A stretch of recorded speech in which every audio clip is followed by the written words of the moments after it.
The road to the Kentucky Derby continues Saturday afternoon with a stop in Arkansas at Oaklawn Park for the Southwest, which goes as race number 10 on this 11 race card. Post time is going to be at 5:57 Eastern time. Nick Tammaro here to preview the Southwest, joined by Scott Shapiro, who's back from New Orleans, but still very much on the road to the Kentucky Derby.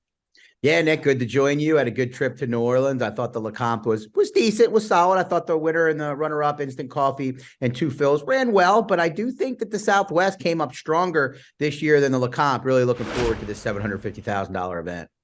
And speaking of Instant Coffee, Scott, let's take a look at that Road to the Kentucky Derby leaderboard updated with Instant Coffee's runner-up finish in last week's LeCompte. He is now second on the list behind two-year-old Eclipse Award winner Forte, who, of course, was last seen winning the Breeders' Cup Juvenile. That's been the biggest move thus far this year. Instant Coffee getting into that second spot, but I'm sure we're going to see a lot of movement on this board, including a horse that might do it in the Southwest. No doubt about it, Nick. And I think we've are still waiting outside of Forte for a horse or two as we start 2023 to kind of take that step forward and separate himself from the rest of the pack. Right now, I did a top 10 earlier on in the week. It's just very difficult to decipher, but no doubt Arabian Night should be amongst those in top consideration, and he could really stamp himself as a potential favorite after the Southwest.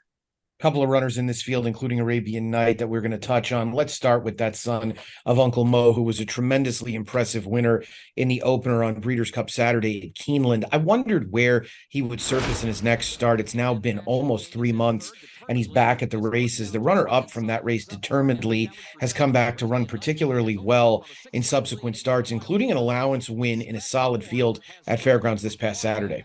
Right. That was the first level allowance event that Banishing was scratched from the morning of. Capit's Conquest just missed coming up the inside, and there Determinedly. Pretty solid runner for Mark Casse, was no match for Arabian Night. Source ran a monster 104 Brisnet speed rating on debut. I'm not surprised Bob Baffert opted to give him some time. A little bit surprised he goes right to the two-turn race and ships out of town. Both of those, a little bit of questions. He's clearly the horse to beat in here, Nick. I mean, I don't know if he needs the lead. He draws outside the other likely potential pace setters. I mean, is he going to be below even money? Probably. He costs $2.3 million. Horse to beat, but are we willing to swallow that short price? That, of course, is the question. And you alluded to the biggest concern to me, which is how are things going to shake out pace-wise? What is he going to do with the Brad Cox trained pair drawn to the inside? Let's start with Jaces Road, who comes in off a wire-to-wire win in the Gun Runner. That is, of course, a race that yielded Epicenter, who was the eventual Travers winner, the Kentucky Derby runner-up in 2022. I thought Jaces Road really had it his way on the front end last time out. Doesn't look like he's going to get that kind of trip this time around, but also doesn't take away from the fact that this is a solid colt who looks to be improving.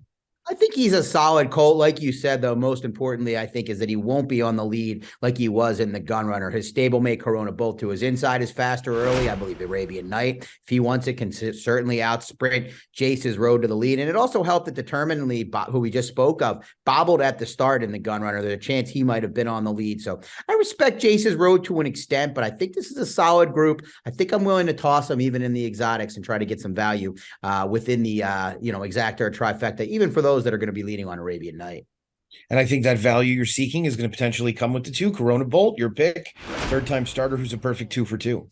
Right. There's a little bit of question for sure. I mean, I even heard the Brad Cox barn talk about their concerns about getting the 1.25 miles eventually, even 2 turns at all. But man, this $225,000 Keeneland November 2020 purchase has been really good through 2 starts. Very fast, relaxed just off the early pace in the maiden breaking performance in a race that came back solid. Communication Memo, who finished second, came back to win his next race. And then the Sugar Bowl, he was even more impressive. An easy win at odds of 1-2. It's a serious colt. The question is, will he be best at 1 turn or best at 2?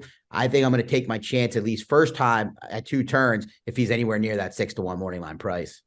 Yeah, I think the Brisnet speed figures lead you a little more in this direction than any other type of figure would, mainly because he's not terribly slower than Arabian Night based on their respective last starts, even though it felt as if Corona Bolt may have had a little bit softer go of it on the front end. Let's go to the outside to Hit Show, the third Brad Cox runner in this field. This is my top pick. This is a horse that I just find a little appealing. I love the damn side pedigree, which includes Actress, who was a graded stake winner and was multiple graded stake place. raced during her time. She actually won the Black-Eyed Susan as a maiden, so there was a little bit of precocity there. This horse is a late runner. He's going to need every bit of the pace help that he should get here. I thought it was interesting that Manny Franco is coming down for the ride, and I'm just wondering if maybe the opportunity for an off-the-pace horse to beat a horse of the caliber of Arabian Night might be when he's going long for the first time and potentially facing a little more adversity than he ever has before. Yeah, without question, there looks like it should be an honest pace at the very least. Hit Show showed a lot of professionalism, Nick. On debut, had a really poor voyage at Keeneland, going 7 panels, and was still able to get the job done for relative fun. The race at Churchill was a little bit underwhelming, but it was run by Confidence Game, who came back to run third in the LeCompte last week and did it in front-running fashion and did it fast. In fact, significantly faster than Instant Coffee did later on in the card in the Kentucky Jockey Club. And it was a good effort on December 17th. Now, I thought Invulnerable, who ran second to Hit Show in that allowance event, would run a lot better in his next start at Oaklawn. He was really underwhelming in that first level allowance event that we spoke of with Determinedly. But Hit Show, as you mentioned, the distance is not going to be an issue, and he could get a good setup in here. Feels that way. Anybody else you wanted to touch on in the Southwest? Well, there's another late runner that I give a chance, and he'll get a better draw than Hit Show. It's a compact group, but drawing on the rail at Oaklawn, never a bad thing on 2 turns. And that's number 1, Sun Thunder, who's done very little wrong. He finished third at Determinedly on debut on November 26th, coming from well off the pace after a lack of early speed or early on. Showed a lot of life in the middle part of that race, and then came back and was very impressive, I thought, coming from off the pace again without an ideal voyage on New Year's Eve over the good going at Oaklawn. I think he's got a bright future. Whether he's ready to step up and beat the likes of Arabian Night in here remains to be seen. Corona Bull, but I definitely think he's a horse worth watching and maybe using underneath at 10-1.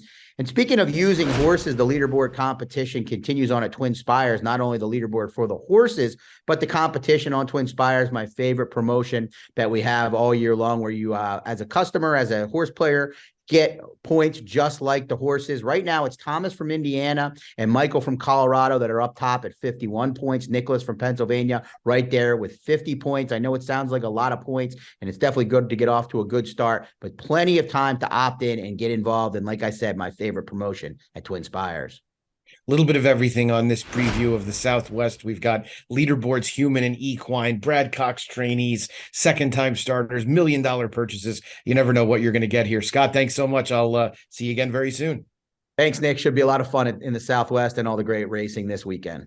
Big thanks to Scott Shapiro and everybody out there. Be sure that you're playing along on the road to the Derby at twinspires.com. Until next time, best of luck.